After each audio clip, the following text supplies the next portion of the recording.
E aí, pessoal, tudo bem com vocês? Bom, hoje nós vamos trabalhar o módulo 10, né?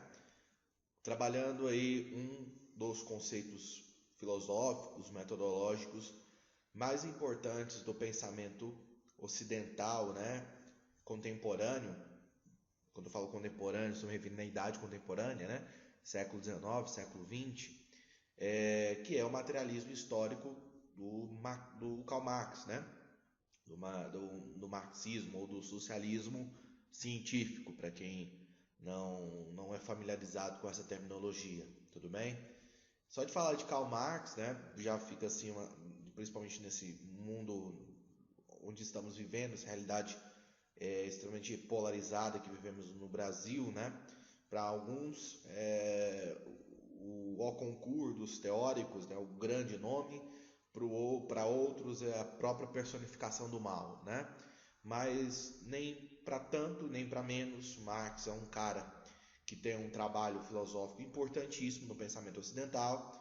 É um homem que viveu no século XIX, que pensou questões do século XIX, que escreveu para homens do século XIX, né?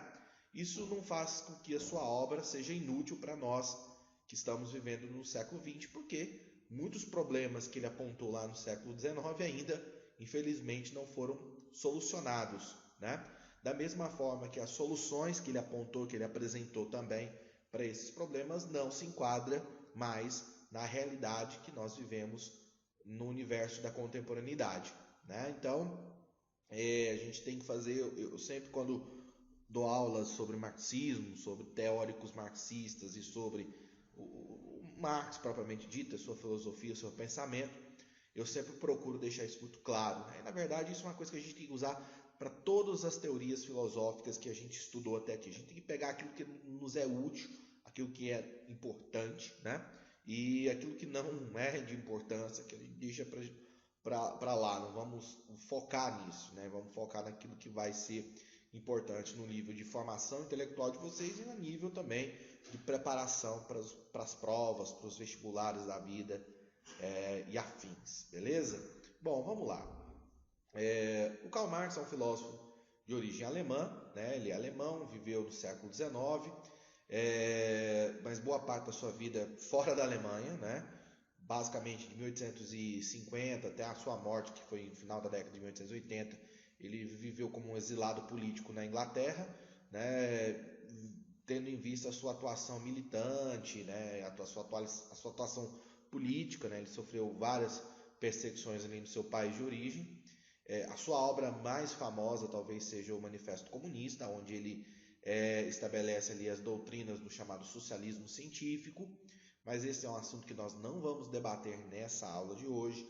Nessa aula nós vamos trabalhar uma de suas ferramentas metodológicas, que é a tal do materialismo histórico, que eu tenho certeza que vocês já ouviram essa expressão em algum lugar, mas talvez não tenham a mínima ideia do que ela significa, o que ela representa e como ela pode ser pensada e utilizada, né?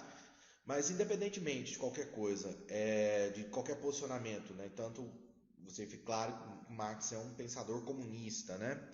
E claro, antes de você colocar aí a sua visão política pessoal, né? Enfim, vamos afastar essa questão, não é o objetivo da aula. É inegável que a obra do Marx ela tem sim uma contribuição muito grande para a filosofia, para a sociologia, para a antropologia, para a psicologia, apesar de que, né, nós vamos observar, e inclusive vou falar disso aqui nessa aula também, que nos últimos anos ela não tem ganhado tanta força nas universidades, ao contrário que muita gente pensa, né? Porque o atual governo aí pinta as universidades brasileiras como o templo do marxismo e do comunismo, e não é bem assim, né? Eu, como egresso de uma instituição pública superior universitária, que é a UFG, sei disso, tá? Mas ele é sim um teórico ainda muito importante, muito lido, principalmente porque a história do século XX, né? Da Guerra Fria, da formação de regimes como o da União Soviética, também diz respeito aos desdobramentos das suas ideias. Então, consequentemente, obviamente, o Marx tem que ser estudado, tem que ser lido para quem se interessa por ciências humanas e também para você ter um entendimento acerca do século XX e de todas as suas especificidades, né? Como eu ressaltei para vocês, nas últimas décadas, desde a década de 80 para cá, né, o marxismo como teoria hegemônica dentro das universidades brasileiras, ele tem, no mundo, não só no Brasil, ele tem perdido muita força, né?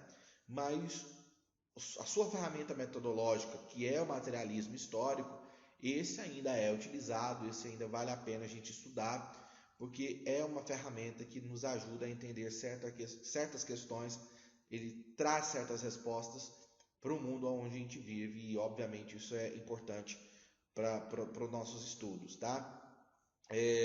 Materialismo histórico, esse conceito ele se constrói tendo como base, né, uma análise econômica da história, observando como a produção da riqueza, as relações de trabalho, elas moldam uma sociedade, a cultura e o comportamento, né?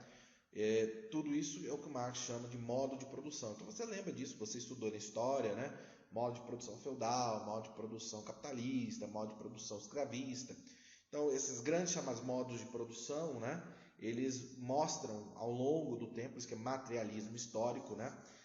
Justamente como a formação das sociedades humanas, do pensamento humano, do pensamento ocidental, de uma forma geral, depende, né, dessa estruturação desse universo do trabalho. E aqui nessa aula a gente vai desmiuçar como é que esse pensamento ele vai ser construído pelo próprio Marx ao longo da sua trajetória filosófica, da sua trajetória acadêmica. Beleza? Tudo bem? Então, é uma resposta simples, objetiva e direta. O que é o materialismo histórico? Materialismo histórico é uma análise histórica baseada em elementos ligados à organização econômica, ao gerenciamento da riqueza e do trabalho das sociedades. Então Marx ele vai sentar o bumbum na cadeira e vai estudar a história humana, né, desde a antiguidade até o momento onde ele viveu, e ele vai perceber que certas estruturas econômicas elas se perpetuam, né, dentro desse universo, dessa trajetória humana. Ele vai perceber, por exemplo, que existe uma classe dominante, uma classe que é dominada, uma classe que explora, a outra que é explorada. Ele vai perceber que existem métodos e formas, né, das classes dominantes manter o seu controle sobre as classes dominadas. Sendo marxista ou não, antimarxista, liberal, seja lá o nome que você quer usar, é impossível você não perceber que isso acontece, né? Que isso é uma realidade. Gostando ou não de Marx, essa ideia ela é verdadeira, né? Então, a solução que ele aponta para esse problema, a revolução socialista, a criação de uma sociedade sem classes, talvez isso seja um outro ponto a ser discutido, mas obviamente é imprescindível você pensar essa questão do confronto de classes e dessa análise econômica para definir os nossos posicionamentos, as nossas relações sociais, o ser humano como ser humano, né? Então, para estabelecer esse materialismo histórico, Marx ele estabeleceu 3 dimensões básicas. A dimensão ontológica, que enumera a dependência do ser social em relação ao ser biológico, ou seja, antes de sermos ser social, somos ser biológicos, a nossa necessidade de sobrevivência, né, a nossa necessidade de manter-nos como espécie, ela está acima da nossa capacidade de socialização, de sociabilidade. Né? Traduzindo, uma relação humana ela se pauta principalmente, inicialmente, numa questão básica: o que eu devo fazer para eu sobreviver, né? E o ser humano vai fazer o que é necessário para manter a sua própria sobrevivência. E é esse aspecto ontológico que ele está destacando. A dimensão epistemológica, né? Onde ele afirma a existência independente, né, da ação transfactual dos objetos ao pensamento científico, ou seja, o ser humano depende das condições naturais da natureza antes de refletir sobre ela, tá? E do materialismo prático, que afirma o papel construtivo